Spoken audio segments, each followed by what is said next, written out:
감사합니다. 우리 서로 인사합니다. 보고 싶었습니다. 주일이 기다려졌습니다. 당신의 얼굴이, 따라하세요. 당신 얼굴이 천사의 얼굴 같습니다. 아멘. 우리는 한 가족입니다. 아멘. 예. 예수님께서는 하나님의 나라, 천국을 설교하실 때 대부분 비유로 말씀하셨습니다. 잘 아시죠? 직접 말씀하지 않으시고 항상 천국은 마치 무엇과 같으니 라고 돌려서 말씀하셨습니다. 비유를 헬라어로 파라볼레라고 합니다. 이 단어는 곁에라는 뜻의 파라, 그리고 던지다, 놓다라는 뜻의 볼레가 합쳐져서 만들어진 말입니다. 이런 뜻입니다. 어떤 것을 이해하기 위해서 다른 것을 옆에 나란히 놓다, 이 의미를 담고 있습니다. 예를 들어서 제가 이 컵이 죄송합니다. 이 컵이 작은지 큰지를 설명하려면 어떻게 하면 좋겠습니까? 다른 컵 옆에다가 두는 것입니다. 그러면 어때요? 서로 비교할 수 있어서 더 정확하게 알게 됩니다. 전에도 계속해서 예수님이 비유로 말씀하신 이유를 설명했습니다. 이유, 이번에는. 듣는 이들이 농부라면 뭐를 예로 많이 들어야 되겠어요? 농부들이 쉽게 이해할 수 있는 농사에 관한 것을 들어서 말씀하셨습니다. 이렇게 비유를 말씀하시면 듣는 사람이 일단은 이해하기가 쉽습니다. 그렇죠. 그리고 무엇을 이야기로 기억하고 있으면 잘 안 잊어먹고 오랫도록 기억에 남는 그런 장점이 있다고 했습니다. 자, 오늘은 이 비유의 또 다른 면을 우리가 발견하게 될 것입니다. 본문 마태복음 13장 10절에서 17절은 제자들이 예수님, 왜 무리에게 비유로만 말씀하십니까? 라고 질문을 합니다. 그때 예수님 뭐라고 하십니까? 천국 비밀을 깨닫는 것은 허락된 자에게만 가능하며 마음이 완악한 자들에게는 오히려 비유를 감추어서 심판과 또 분별의 도구로 삼으신다. 이렇게 답하고 계십니다. 그러니까 비유로 말씀하신 것은 아까처럼 쉽게 이해하려고만 한 것이 아니라 어쩐다고요? 속된 말로 꽈가지고 감춰서 못 들을 사람들은 못 듣게 하시려고 하셨다는 뜻입니다. 오늘 본문 앞뒤로 나오는 이야기, 여러분이 설교 시간에 자주 들었던 말씀일 것입니다. 그렇죠? 저도 최소한 지금까지 한 2번은 설교한 것으로 기억하고 있습니다. 4가지 씨 뿌리는 자의 비유. 여러 번 들으셨죠? 그래서 설교하기도 전에 이미 다 알고 있습니다. 또 어때요? 또 그 이야기 하시려고 이런 반응이 예상이 됩니다. 미리 말씀드리자면 여러분이 지금까지 들었던 그런 방향이 아닐 것입니다. 오늘 요즘에 새벽 예배 때 마태복음 1장부터 계속해서 차례대로 나누고 있는데 참 놀라운 것은 아무리 같은 말씀이라도 읽을 때마다 새로운 은혜를 주신다는 것입니다. 같은 본문이니까 똑같겠지라고 하지만 참으로 하나님의 말씀은 살아있는 말씀입니다. 믿으시기 바랍니다. 말씀의 신비가 이것입니다. 어쩌면 이렇게 읽을 때마다 하나님은 새롭게 깨닫게 하시고 은혜를 주실까? 자, 먼저 본문 전후의 내용을 간략히 살펴보겠습니다. 앞의 내용은 여러분이 정말 기가 닳도록 들었을 것입니다. 4가지 씨 뿌리는 자의 비유. 오늘 앞에 13장 3절 중반부터 이어지는 말씀을 제가 읽겠습니다.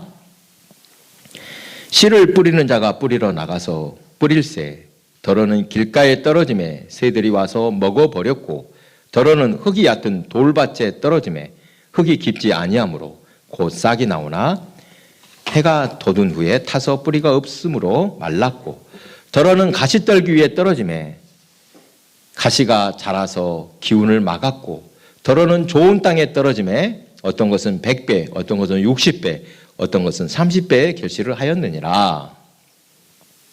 지금까지 여러분 이 비유의 뜻이 무엇이라고 배웠습니까? 좋은 땅, 옥토가 되어야 한다. 이렇게 설교를 들었을 것입니다. 그런 설교 들어보셨죠? 물론 저는 방금 말했던 그런 설교는 하지 않은 것 같습니다. 대체로 목사님들을 이 본문을 선택할 때는 어떤 마음으로 하냐? 성도들이 마음밭이 옥토가 되면 좋겠다. 어떻게 살아야 그 옥토가 될 수 있는가? 교훈을 주기 위해서 이 본문을 선택합니다. 이런 설교 한 번씩은 들어보셨죠? 옥토가 돼야 된다.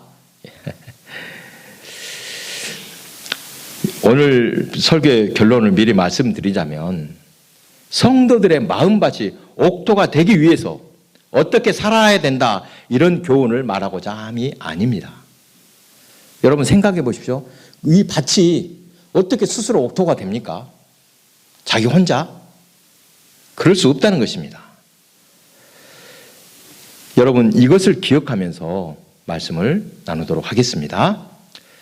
제가 목양의 현장에서 약물인 성도들과 생활하며 매번 고백하는 한 가지, 사람은 믿을 존재가 못 된다는 것입니다. 어쩐다고요? 사람은 믿음의 존재가 된다? 못 된다는 것입니다. 제 아무리 착해도 절대 이 사람은 흔들리지 않을 사람 같아도 아무리 반듯해도 완벽한 존재가 아니라는 사실입니다. 인정하십니까? 나는 아니요. 멀쩡하게 가다가도 사람 넘어질 수 있습니다. 곁길로 가다가 구덩이에 빠질 수 있다는 사실입니다. 인간은 누구라도 그럴 수가 있다. 그래서 믿을 수 없다. 이것입니다. 누구도 스스로 장담할 수 없습니다. 그래서 인간은 하나님 앞에 겸손할 수밖에 없습니다. 하나님은 하늘에 계시고 인간은 땅에 있다. 이 말씀이 얼마나 생생한지 실감나도록 지난주에 한번 설명을 했죠. 저 높은 하늘에서 내려다 보니까 아무리 크고 화려한 이런 빌딩이라도 무엇에 불과하다? 점 하나에 불과하다라는 것입니다. 인간이 아무리 경건하고 의롭다고 해도 하나님 앞에서 의인은 없다. 성경은 분명히 말씀하십니다. 그러한 인간의 존재를 깨달을 때 우리는 영원하신 하나님을 찾게 되고 주님 앞에서 겸손하게 되는 것입니다. 인간은 자기 스스로는 결코 구원받을 수 없는 존재, 이 사실을 인정하고 깨달을 때 하나님의 구원을 바라고 하나님의 은총을 구하게 되는 것입니다. 이토록 구구절절하게 말씀을 드리는 이유, 오늘 본문도 이 비유도 인간 스스로 무슨 문제를 해결하라고 이 교훈을 주신 것이 아니라는 뜻입니다. 자주 들었을 것이니까 앞에 비유에 나오는 4가지 경우는 따로 설명하지는 않겠습니다. 서울의 어느 대형교회 목사님이 이런 간증을 하셨습니다. 매주 설교할 때마다 맨 앞에 눈에 탁 띄는 자리에 어떤 권사님이 앉아서 설교를 시작을 딱 하면은 그 시간부터 돈다고 합니다. 가만히 있다가도 설교를 하면 탁 졸아. 여러분 설교자로서 성도들이 졸면 힘이 빠집니다. 맥이 탁 풀립니다. 예. 아니 집중해서 들어도 시원찮을 판에 졸고 있으면 무슨 영적인 양식을 얻을 수 있겠습니까? 설교하는 목사님이 답답합니다. 여러분 제가 부탁드립니다. 어지간하면 설교 시간만큼은 졸지도 마시고 움직이기도 마시고 집중해 주시기 바랍니다. 할 수 있습니까? 저는 문을 딱 잠가버려야 돼요. 그런데 어느 날부터 맨날 졸던 권사님이 안 졸립니다. 그리고 설교 시간 중간중간에 아멘 소리도 내기 시작합니다. 목사님 오히려 걱정됩니다. 사람이 다 그 달라지면 어때요? 오면 저 사람은 왜 그런다냐.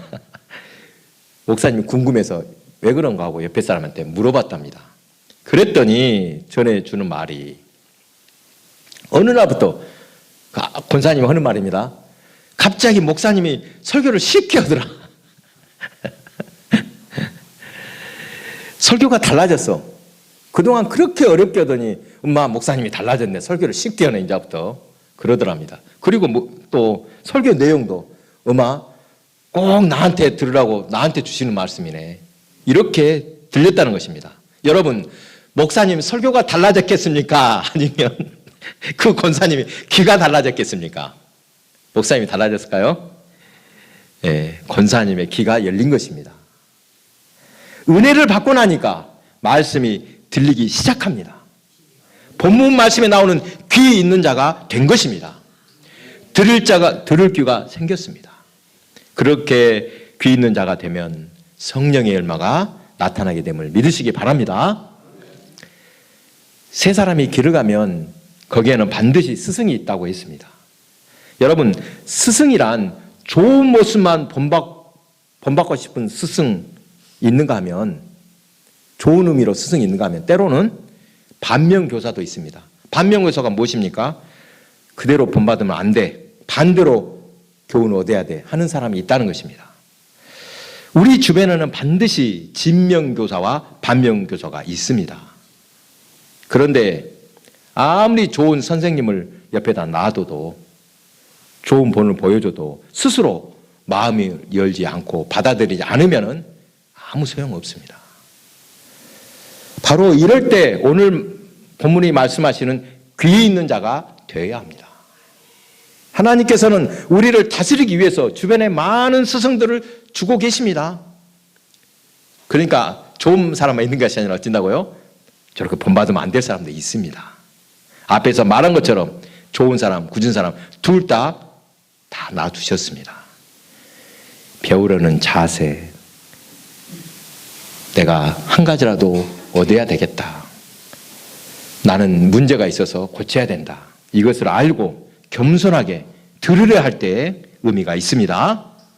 나는 다 필요 없어, 내가 제일 잘났어, 이러면 안 된다는 것입니다. 마태복음을 계속 이렇게 새벽에 나누다가 며칠 전에 마태복음 20장에 나오는 나중에 나온 품꾼의 비유 나누게 되었습니다. 그리고 또 누가복음 15장에 나오는 잃은 아들을 되찾은 아버지의 비유, 집 나간 작은 아들을 맞이하는 아버지의 모습, 이 두 가지 본문을 묵상하다가 제가 한 가지 사실을 새롭게 발견했습니다. 먼저 마태복음 20장의 포도원 품꾼들을 한번 보십시오. 이 본문도 여러 번 설교했으니까 여러분이 이제 내용을 대충 알 것입니다. 아침 일찍 6시부터 일한 사람, 일 시작 땡 할 때부터 나온 사람이 있었습니다. 그리고 오후 6시에 일을 마치는데 오후 5시 딱 1시간, 5시에 들어와서 1시간만 일하고 일을 마치는 두 사람이 있었습니다. 주인이 누구부터 품삯을 주었습니까? 아침 일찍 나온 사람 받아서 갖고 가버리면 모를 것인데 해필이면 1시간밖에 안 한 사람한테 딱 하루 품삯 한 데나를 딱 주었습니다. 그러니까 아침에 일찍 나온 사람이 어떻게 했어요? 1시간밖에 안 했는데 저만큼 줬으면 나는 더 주겠지 했는데 주인은 어떻게 했어요? 똑같이 한 데나는 주었습니다. 그러자 아침에 일찍 나와서 일한 사람이 불만을 터뜨립니다. 불공평하다고. 아무리 주인 마음이라고 해도 그럴 수 있냐고 볼멘 소리를 합니다. 충분히 그럴만하지 않습니까? 그러나 반대로, 이제 반대로 한번 생각해 보십시오. 오후 5시에 나왔어. 나는 1시간밖에 일을 안 했는데 주인이 똑같이 품삯을 줬습니다. 그 사람은 주인이 나쁜 사람입니까? 좋은 사람입니까? 세상에 그렇게 좋은 사람이 어디 있냐고 할 것입니다. 자, 이번에는 누가복음에 나오는 이 아들, 그 아들은 참 철이 없죠. 아버지 죽지도 않았는데 아버지 유산 내놓으시오 해서 딱 챙겨가서 작은 아들이 나갔다가 다 탕진하고 거지꼴이 되어서 이제 집에 왔습니다. 그런데 그 못난 아들을, 작은 아들을 아버지는 어떻게 해요? 반갑게 맞아주고 또 살진 소를 잡아서 잔치까지 벌려주었습니다. 큰아들이 집에 들어와서 보니까 얼마나 못마땅한지 모릅니다. 아버지, 저런 못된 아들을 받아주는 것도 저는 싫은데 그동안 아버지 옆에서 늘 자리를 지켜있던 나에게는 염소 새끼 한 마리도 안 잡아주셨는데 저놈을 위해서 소도 잡아주고 이렇게 잔치를 해주니까 라면서 또 불만을 터뜨렸습니다. 여러분이 방금 큰아들이라면 어떻겠습니까? 기분 좋습니까? 참 서운할 것 같습니다. 이런 비슷한 경우가 주변에서 흔히 볼 수 있습니다. 이런 경우 진짜 여러 번 봤습니다, 제가. 시부모니가 가까이 살면서 늘 돌봐드리는 큰며느리가 있습니다. 동네 시댁 가까이 살면서 그 어머니 늘 돌봐줘요, 큰며느리가. 여러분, 그런데 이렇게 가까이서 살다 보면 어때요? 서로 허물이, 그렇죠, 보일 수가 있습니다. 그런데 사람은 정이 들 때 미운정, 고운정이라고 하지 않습니까? 그래도 가까이서 지지고 볶으면서 부모님과 정이 들어서 살고 있었습니다. 그런데 서울 사는 작은 며느리가 가끔 명절에 내려와서는 어떻게 해요? 예? 시부모니가 용돈을 두둑하게 줍니다. 그러면 뭐라고 하십니까? 속 없는 시어머니, 누가 최고다? 아따, 우리 서울 며느리가 최고요. 그동안 그 큰며느리가 잘해줬는데 그건 공도 모르고 그 소리 듣고 있으면 큰며느리는 얼마나 속이 상하겠습니까? 여러분, 혹시라도 이렇게 하면 안 됩니다. 이러다가 둘 다 나중에 사랑받지 못합니다. 부모님 역할 잘해야 됩니다. 그런데 여러분, 앞에서 말한 두 가지 비유는 방금 말한 며느리들과 전혀 다른 상황입니다. 늦게 나온 품꾼에게 똑같이 일당을 지급할 때 일찍 나온 품꾼이 어쨌든 불만을 터뜨렸습니다. 그리고 집 나갔던 작은 아들이 돌아와서 소를 잡아서 잔치해 주니까 누가 이번에는 불만을 터뜨려요? 큰아들이 못마땅하다고 하고 있습니다. 지금까지 여러분 이 말씀 두 가지 본문 말씀을 읽을 때 불편하게 들은 적 있었습니까? 그 설교 듣고 아유 불편해 하신 적 있었습니까? 불편해요? 은혜롭다 하지 않았습니까? 세상에 작은 아들 같은 사람을 늦게 1시간밖에 일하는 사람에게 나한테 이렇게 잘해주십니까? 라고 은혜롭지 않았습니까? 그랬죠. 내가 바로 그 작은 아들입니다. 내가 바로 그 품꾼입니다. 이러면서 은혜롭게 들으셨을 것입니다. 비유의 주인공은 작은 아들이고 늦게 나온 품꾼이다. 이렇게 여깁니다. 그런데 여러분, 예수님이 들려주셨던 두 비유는 누가 들어야 할 말씀이라고 하셨겠습니까? 누구한테 들으라고? 큰아들 들으라고 했겠습니까? 작은 아들 들으라고 했겠습니까? 누구예요? 큰아들한테 한 소리예요? 작은 아들한테 한 소리예요? 예? 그러니까 둘 중에 하나라면 큰아들이 아니라 큰아들이죠. 큰아들 너 들어라 한 소리예요. 일찍 나온 품꾼입니까? 나중 나온 품꾼입니까? 누가 들어야 될 소리예요? 그 소리는? 일찍 나온 품꾼이죠. 여러분, 여기서 잘 생각해 보십시오. 지금까지 우리가 이 두 가지 비유 말씀을 들을 때마다 아이고 기분 좋아, 은혜로워라고 했는데 누구한테 주시는 말씀이라고요? 각각 큰아들이고 일찍 나온 품꾼한테 하신 말씀입니까? 듣기 좋아야 돼요? 거북해야 돼요? 아따 불편한 말씀하시네. 이렇게 들어야 정상이라는 것입니다. 아멘. 바로 큰아들이 제가 바로 큰아들입니다. 바로 제가 일찍 나왔던 품꾼입니다. 그래서 불만을 터뜨리는 사람들입니다. 라고 할 때 여러분 은혜가 있는 것입니다. 방금 말했던 이 두 가지 본문을 설교하면 꼭 이런 사람도 있습니다. 누구 뭔가를 훈계하는 말씀을 들으면 뭐라 해요? 자신한테 하는 말이 아니라 꼭 뭐라 하죠? 이 설교는 꼭 누가 들어야 되는데 저 권사가 저 집사 저 장로가 들어서 꼭 들어야 되는데 라고 생각한 적 없습니까? 그렇죠. 여러분 이럴 때마다 그러면 안 되고 어떻게 해야 됩니까? 아, 이 말씀은 나에게 주시는 훈계의 말씀이구나. 내가 따끔하게 받아들여서 변화되자. 이런 자세라야 들을 게 있는 성도임을 믿으시기 바랍니다. 내 이야기 아니야. 너가 들어야 돼. 이제 말씀의 결론입니다. 밭은 스스로 옥토가 될 수 없습니다. 어떻게 지 땅에 혼자가 막 합니까? 밭의 주인인 농부가 늘 살피면서 깊게 쟁기질도 해주고 돌멩이도 걷어내주고 경작해야만 옥토가 될 수 있습니다. 맞습니까? 아멘. 이 비유의 말씀을 성도들 스스로 마음을 옥토로 만들어라 이런 설교였다면 초점에서 빗나간 설교입니다. 그렇다면 어떻게 해야 합니까? 스스로 안 된다고 하니까 우리는 가만히 손 놓고 있으면 되겠구나, 이 말씀이겠습니까? 설마 나는 아무 책임 없고 다 하나님 탓이요, 이렇게 하면 되겠습니까? 설마. 물론 우리가 꼭 해야 할 일이 있습니다. 설교 제목처럼 들을 귀 있는 자가 되는 것입니다. 사랑하는 교회 여러분, 4가지 씨 뿌리는 자의 비유는 우리 안에 누구라도 다 이 4가지의 밭이 있다는 말씀입니다. 성도들이 처음부터 옥토가 되어 있으면 얼마나 좋겠습니까? 그러나 지금까지 보니까 저는 옥토라고 생각하는 사람 한 번은 본 적이 없습니다. 다만 우리는 하나씩 성숙의 과정을 밟아서 사람이 돼가더라는 것입니다. 성도다와 지더라는 것입니다.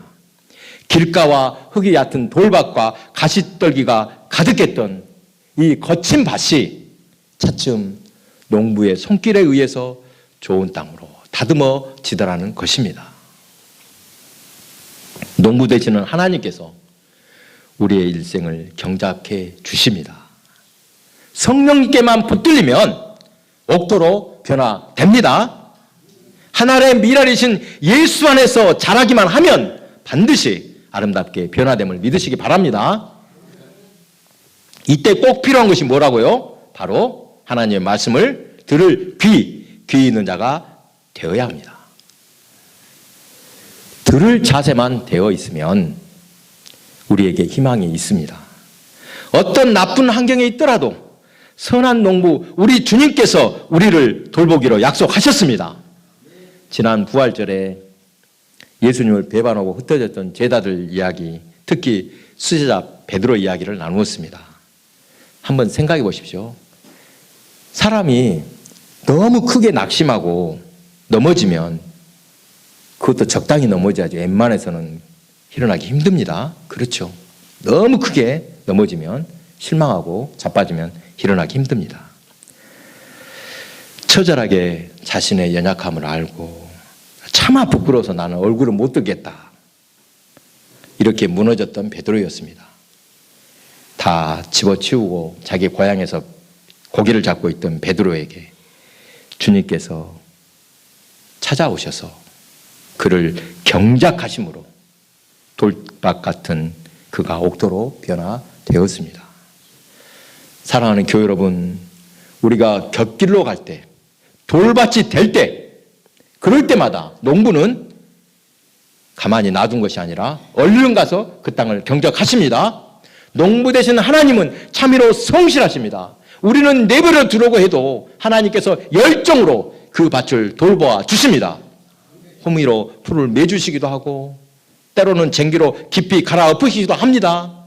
자신의 모습을 보고 너무 실망하지도 또 낙심하지도 마시고, 그렇다고 나 잘났다고도 하면 안 됩니다. 오직 누구에게 맡기라고요? 농부 되시는 하나님께 우리의 삶을 맡겨드리고 그 말씀을 듣고 따르기로 작정하시기 바랍니다. 지금까지 목양의 현장에서 경험한 바, 아까도 말했지만 절대 신앙생활 하루아침에 완성되지 않다는 것입니다. 제가 한 가지 위험한 사례들이 몇 가지 있습니다. 처음에 너무 열심히 해서 물불 안 가리고 저 사람이 이렇게 단계를 하나씩 올라가야 되는데 갑자기 1계단에서 7계단이 있다면 1계단에서 한 5, 6, 7계단 올라가면 어떻게 될까요? 좋은 일입니까? 꼭 탈이 나는 것을 여러 번 경험을 했습니다. 차라리 하나씩 가는 것이 더딘 것 같지만 안전하다는 것입니다. 이렇게 하루아침에 신앙이 완성되지 않습니다. 길가와 돌밭과 가시떨기 거치는 것이 어쩌면 정상입니다. 너무 실망하지 마십시오.